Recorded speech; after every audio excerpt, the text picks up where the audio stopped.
Good afternoon, Packers fans. Aaron Nagler here with your Packers Daily Chat, coming to you live on the Cheesehead TV social channels. It is Friday, and of course, Friday means news dump time, and there's a whole lot of it this afternoon. The Packers starting us off earlier this afternoon by releasing, finally, the finalized coaching staff for Matt LaFleur, which included a promotion of sorts for Rich Bisaccia, who's been named assistant head coach and head of special teams. Um, and Tom Clements sticking around to coach probably Jordan Love, though Aaron Rodgers isn't quite out the door yet. So we will see how that transpires. But I think getting Clemens back in the fold is big time for Jordan. I mean, you can't take away the work that Jordan Love did this past season. He certainly improved all pretty much season long, looking where he was even last year comparative to this year. Night and day difference. But you got to kind of draw that line to Tom Clements as well. It's not a mystery that Tom has done really good work with a lot of quarterbacks throughout his time, and I know Aaron's given him a lot of props as far as his development as a young quarterback. And I think you started seeing a little bit of green shoots there because of the gardening of Tom Clements. Um, but for the most part, not a ton of surprises there. I didn't think. Obviously, Greg Williams, they finally made that official. We've talked about that here weeks ago now. Um, Downer goes from safeties coach to defensive backs coach, things of that nature. But for the most part, nothing huge, nothing shocking. But it is good to see Bisaccia named assistant head coach. You got to think it really feels like it's only a matter of time before he gets a head coaching job. Um, he was beloved in Las Vegas by the players. Got that shot with the Colts this year. I suspect next year he'll probably be in the mix for a few more interviews as well. And then we get the news that David Bakhtiari has restructured his contract.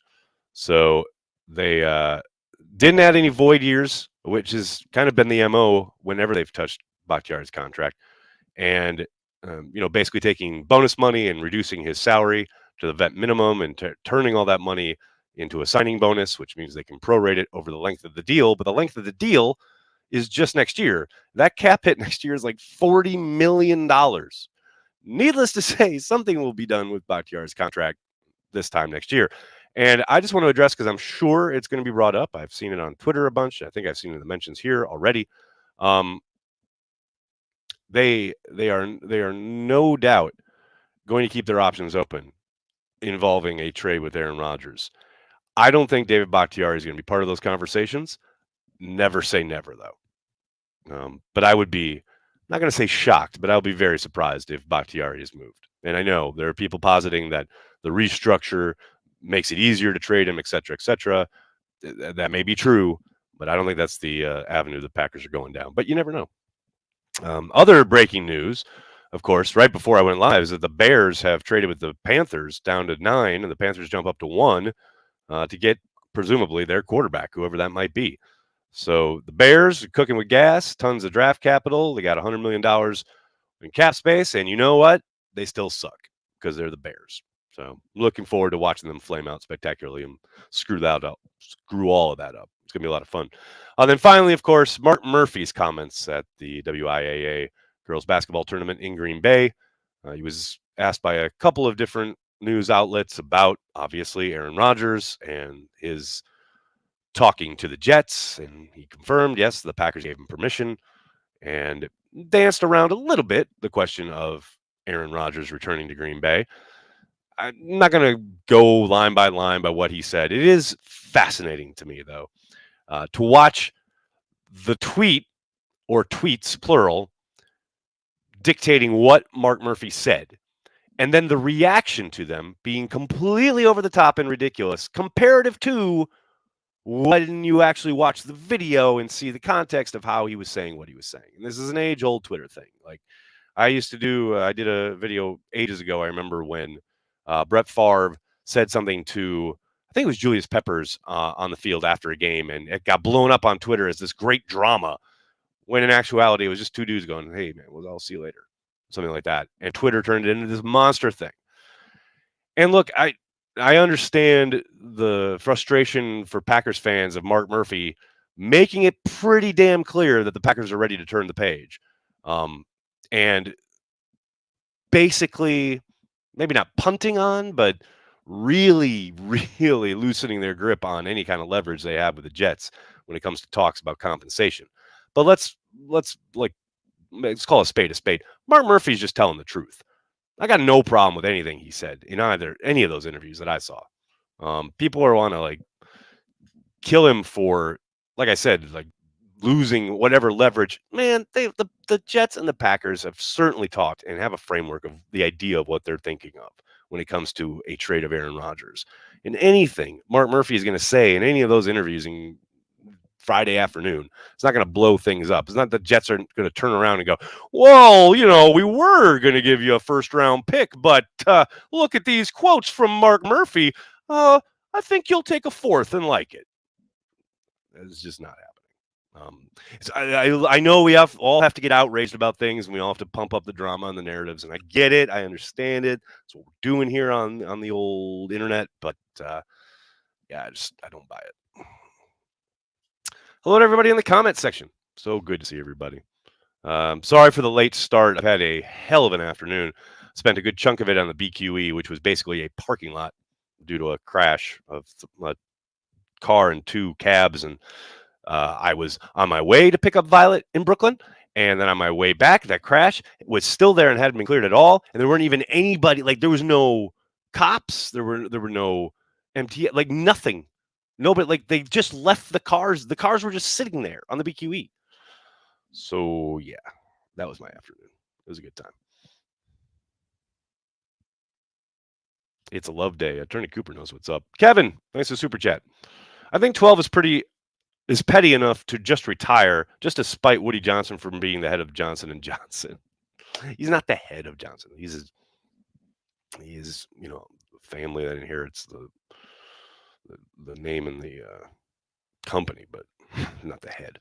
And no, I don't see retirement as a real possibility from Rodgers, but who knows? Never know. As you say, don't put anything past Aaron Rodgers. Bearded Yeti, thanks to the super chat. Rich B is going to be an assistant coach now and help this team out. Good move. We need something, anything to return to former glory. I think it's a great move. I think, I probably expands what Matt will ask of him week by week and probably even throughout the offseason. But yeah, I think a big part of it is a nod to what he has meant inside the building for the last year. And like I said, people love him. They loved him in Vegas. They love him in Green Bay. And like I said, I don't think it's too long before that guy gets another shot at a head coaching gig. Kawar, 19. Thanks for the super sticker. Appreciate it. So is Za'Darius going to Chicago or Detroit? Probably both within a year. It'll be amazing. Mimsy, thanks for the super chat. Hindsight is 2020, but this contract is trash. Oh, Mimsy, we knew. People have been saying that for a while. Yes, this contract is trash. Correct. For the Packers. It's great for Aaron Rodgers. I'll tell you that. Kurt, do you think there's a small chance that Aaron returns to Green Bay? An infinitesimal one, yes. I'm not completely ruling it out, though. But that chance is getting smaller and smaller.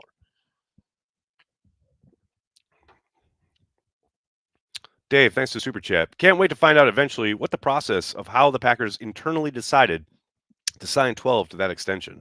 I don't know if we'll ever know that. I'd love to get a TikTok on it. No question about it. Maybe that'll be my endeavor for the next year. But it's undoubtedly involves everybody on the top of the Packers kind of hierarchy. Mark, Russ, Matt, and Brian. I just want to, I'm with you, though. I would love to know who said what and who was ready to turn the page and who said, hold on a minute. Let's sign him to this back-breaking contract. Dustin, thanks for Super Chat. Bears trading the first pick to the Panthers means Bears have a chance to blow even more first-round picks. That's what I'm talking about. That is absolutely inevitable. Do I think Matt LaFleur will be judged harshly if he has a poor season with Love next year, runs the ball, but misses the playoffs? Yeah, I mean, missing the playoffs 2 years in a row, regardless of who your quarterback is, you're going to start to get whispers. No doubt about it, especially in Titletown.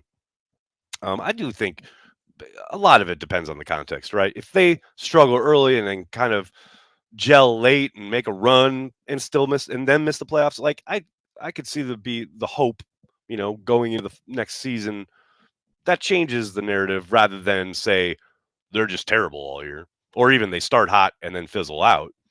I mean, the context is important there, but um, it's a results oriented business, and you know, non-playoff years are or have been few and far between in Green Bay. And I have said if they were to trade Rodgers, the goal or the goal for that next season is undoubtedly the playoffs. I mean, of course you want to contend, of course you want to get to the Super Bowl and win it, but realistically, the playoffs are the goal, and I think they can do it, but it's going to be tough. It's going to be very tough. Quinn, thanks for the super chat. Love has been a total class act the entire time. Couldn't agree more. I mean, I don't doubt. And look, people talk about Rodgers and whatever their feelings are on him, but um, Aaron talked about this when Jordan was drafted, and I think he's really held to his word there as far as wanting to help shepherd in another kind of era of quarterbacks, and not just Jordan, but just young quarterbacks in general around the league. You hear about guys, talking with Aaron and things, talking about the game and just the pressures of being a quarterback in the NFL, a starter in the NFL. And I think Aaron's been true to his word in that regard. And Jordan, yes, no question about it, has been a model of consistency in regards to, just being quiet, knowing his role, knowing what to do, taking advantage of opportunities when they present themselves. And every time he's gotten in front of the microphones, I feel like he's gotten a little bit more comfortable. It's been really interesting, especially last offseason when Aaron skipped all of, OTAs and the majority of the offseason program. We got a lot more of Jordan then. And I thought that was really good. Talking, mini training for the job, which is you got to talk to the media twice a week. Both your Wednesday availability, which I'm praying they put back into the media auditorium, and after the game. That's not something he's gonna. That's something he's got to ease into. But that's only just a small sliver of all the responsibilities. And he has been quiet and waited his time, and not made a ruckus. Although I will say, I would have been fascinated if Aaron had come right out at the end of the year and said, "I'm coming back next year. I got unfinished business." And that was it, right? I'd be really curious to see if Jordan's camp would have rattled their saber about demanding a trade.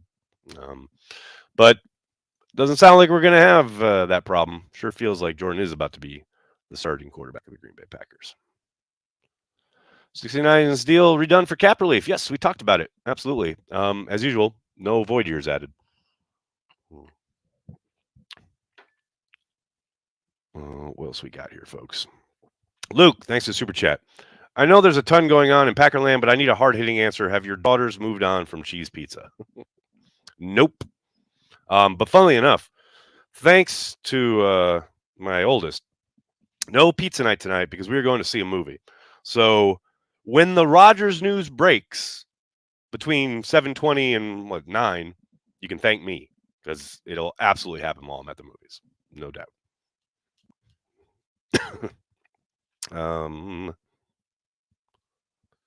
Tim Tebow, what's up, man? Thanks for the super chat. Looks like Jair has a new son in DJ Moore. I like it. I like it a lot. Jason, thanks for the super chat. Brian loves Georgia like Ted loved the Pac-10. I expect another Georgia Bulldog in the first or second round. Yeah, I mean, Brian does seem to have an affinity for his old stomping grounds. Remember, he was a scout in that area, so he certainly has leaned into his old haunts, if you will. Rodgers was also a model professional in fairness when dealing with Favre watch. Yeah, I agree. I didn't say otherwise. To be fair, I didn't. In fairness, like, how was I unfair? Yes, I agree. Jason, thanks for the super chat. Brian loves. Oh, I got that one. Sorry, Soder. Thank you for the super chat. So, if the offense can get back to heavy motion and taking what the defense is giving, does that help the O line? Most likely, yeah. I would think so. We'll see how much kind of stuff they keep in the shotgun, how much more Jordan's under center. The motion to me is huge. I think you put him under center and you get that motion going, and we've seen them. They have throughout match tenure, weaved in some of the angle blocking, some of the power and gap stuff, and I hope we see a little bit more of that, especially when AJ's back there. But yeah, I'd love it. More motion, the better. I know 12 was not a fan, but I most certainly am. Justin, thanks for the super chat. Sounds like the Pack are not tearing it all down despite 12's likely departure. Still restructuring and pushing money out. Must believe they can compete. Yeah, I think they like their nucleus. And I think, there will be pain. It's going to be tough once they trade Rodgers. They're not going to have a lot of money to play with in free agency. But they like the guys that they do have on. I think the one thing that's sitting there is Keyshawn Nixon. Got to get him done before Wednesday. That's when free agency begins. The negotiating window opens on the 13th, but they can talk to Keyshawn right now. I do think a lot of that is, they're waiting on whatever is going to happen with Aaron before they probably go down those roads. But yeah, I think they like the nucleus and they want to keep it together for the most part. Guys like Bakhtiari, Preston Smith, Jair Alexander, etc. Kenny Clark. That's your core. That's your football team. They're just changing the starter at quarterback. Ed, thanks for super chat. Last year, high expectations. This year, no expectations. Super Bowl bound for sure. Hey, man. Stranger things have happened. Crazier shit happens in the NFL every year. Young Feezy Baby. What a handle. Thanks for the super chat. Ted, talking about the Rodgers situation to two different outlets at a girls' basketball tournament almost looks intentional. Ted? You mean Mark? I mean, it's a WIAA tournament. Mark is attending as the president and CEO of the Green Bay Packers to a very important, big event in Green Bay. That's not out of bounds. I mean, intentional. They ask him questions, he answers. I don't know how intentional that is, but conspiracy theories abound. I get it. Dave, thank you for the super chat. I am confused by reports that Packers were upset 12 skipped OTAs. Seems like they knew or should have known prior to signing that extension. Well, should have known how? Because he had skipped the year before when he was throwing his temper tantrum. They wanted temper tantrums to be an annual occurrence. They gave him $150 million. Yeah, I think you can expect a dude to show up for $150 million. I mean, don't get me wrong. I understand Aaron wanting to stay away. Brett stayed away at the end of his career because, you're walking around and you're doing meetings and, the fucking offense and you don't need to be out there. You're a 4-time MVP. I get all that. But on the flip side, you're the Packers. You've just committed to this dude in a very serious way with a contract that bends you over the barrel for the next 3 years at least. And you can't show up for OTAs? Really? Especially with Devontae traded away and all new weapons and blah, blah, blah. I think the Packers have a gripe. I don't think that's crazy. Oh, and then, the quarterback later in the year is upset that they don't have the hand signals. Well, maybe if you'd been at OTAs, what are the hand signals? I don't know. It's kind of crazy. I know. Insane. Badger Trio, what's up? That interview is the first time it's sunk in. It's over. The one with Adriana was the one that got me, where Mark is saying, Aaron's a great player. He'll be in the Pro Football Hall of Fame. He'll be in our Hall of Fame. And then he talked about Brett, and he said, Brett had a great career. Aaron had a great career here. Had a great. Past tense. And he didn't go back and correct himself. I mean, that, you hear that, Mr. Anderson? That is the sound of inevitability. Just saying. Mimsy, thanks for the super chat. Mark should probably not play poker. Say less. But Mimsy, everyone knows. That's my point. Everyone's talking like he gave away some state secret. Like, there's no pageantry here. There is no promenade. There is no mystery. He's just saying it. Like, there's no great loss of leverage here. I just don't see it. Rob, thanks for the super chat.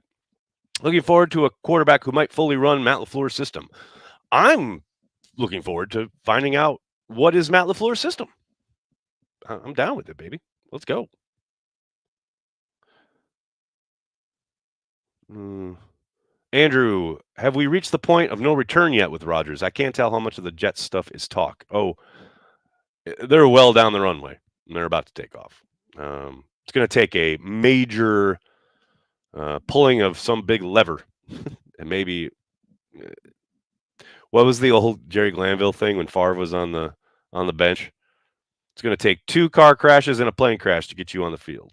And it feels like it's going to take something monumental to turn this thing around at this point. Cheeto, thanks for the super chat. Mark Murphy is a complicated fella. See, I don't think he is. I think he's pretty straightforward. I think most people probably wish he was a little more complicated. I, I for one appreciate it. That's just me. Um, but I get it. I get it's not everybody's cup of tea. Trust me.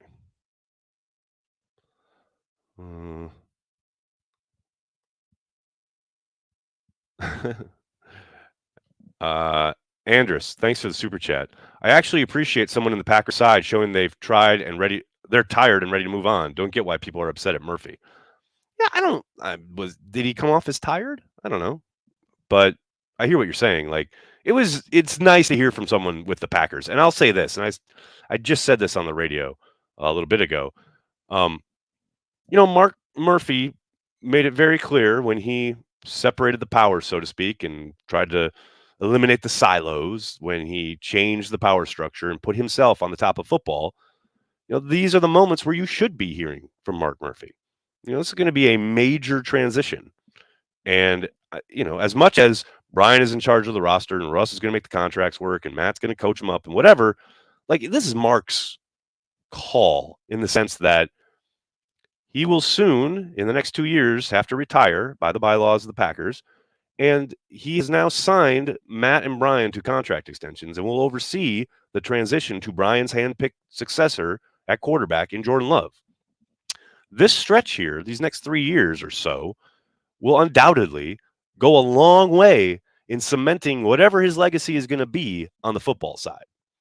Because he inherited a lot of stuff and the Super Bowl win happened very quickly on his watch. And those weren't the product of deep kind of digging that he did. That was him coming and tending someone else's garden, so to speak. Right now, these gentlemen, this structure and these kind of the quarterback, the general manager, the coach, the capologist, these are his handpicked guys.